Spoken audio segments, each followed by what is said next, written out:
If you want to record a screen on the Motorola Edge 70, then what you can do is you can go to Quick Settings or the Control Center, and over here you should be able to find the screen recorder. There we go. In my case, it is in here, so you can tap on this button.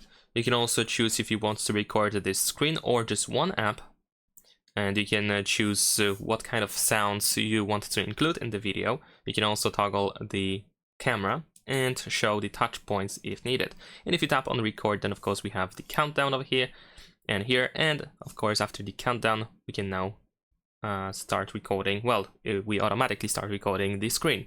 Of course we have additional tools that we can use, like for example you can draw something on the screen if needed, and you can enable the front camera or hide at the back. You can pause and of course completely stop the recording.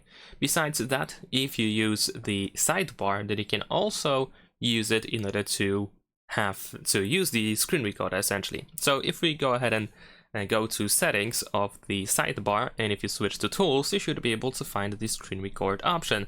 So we can add it over here to this list. So now you can use the sidebar in order to start recording the screen as well. Thanks for watching, leave a like and subscribe.